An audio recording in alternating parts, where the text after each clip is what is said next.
Well, I got the inside and outside forms up for the grade beam.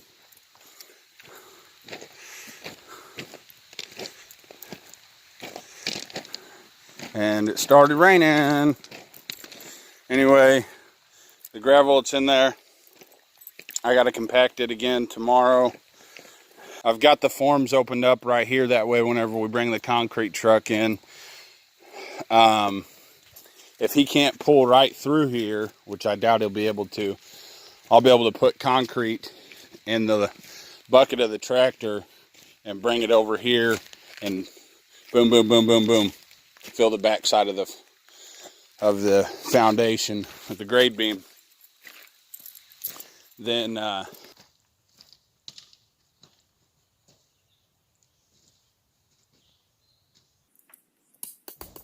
okay, so what I'm doing here is I'm just going to make one more lap around the perimeter of the grade beam, inside and out, and hand tamp any of the gravel.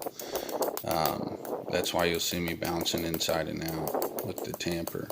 Now, I've wheel rolled this several times with the tractor before I put the forms up, and I tamped it about 2 times, maybe 3 times, and this will be the last time I'm tamping it. So your arms get really wore out doing this, but I didn't want to buy a gas tamper and renting one, driving all the way out here and then returning it is actually quite costly, because it's about an hour from a rental place. So nothing like good old manual labor. And you'll see that there's not much compaction on the stones as I get closer. It's they're pretty tight to begin with, and the low spots that I filled in weren't very much.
Well, I got all the rebar hung.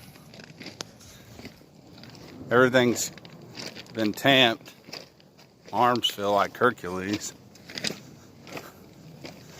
And so it's just wired up to the spreaders.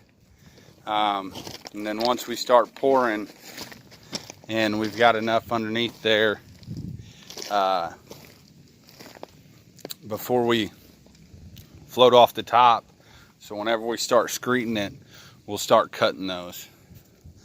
And I know what code says. Code says not to do this, but that's usually on a 3-rack. They recommend not doing that because the weight is usually a great deal, but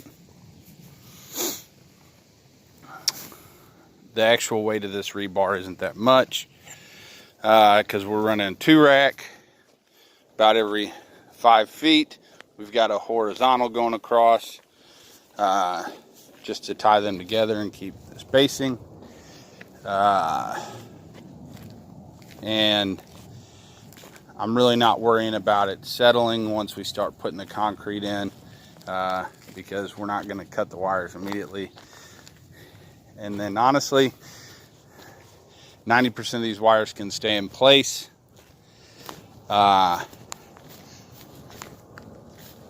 Because this is the grade beam, and there'll be rock and columns on top of here. So in between, or not columns, in between the piers, there's going to be rock stem wall, you know. There's no necessity for it in a timber frame design, but since we're doing two types of framing, we're using conventional stick framing 2x6, 24 on center, and timber frame for the center section. Timber frame will be on pier and beam. That's a point load foundation. It'll be on pier and beam with 10-foot thick pads, 24 inches wide, with a 12-inch or a 14-inch wide pier in the center sections. And so there'll be a girder running across. There'll be girders and piers running across here. And we'll frame up the deck for the timber frame section. That's when the excitement starts, because then we can start cutting our joists, or start cutting our posts and beams. Anyway, so the center section will be on pier and beam with a girder.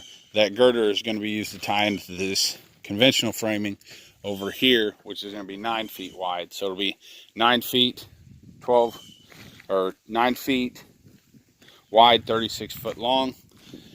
That'll be 2x6 sections. This will be timber framing, and then on this outside portion we'll have 36 feet 2x6 framing, 9 foot wide. Thinking about doing an earthen floor on this 9-foot section right here, this for 36 feet. And so what an earth floor is a mixture of sand, clay, we got plenty of that, and sand, clay, soil, and Portland. The Portland stabilizes it and dries it out and makes it like a earthen brick.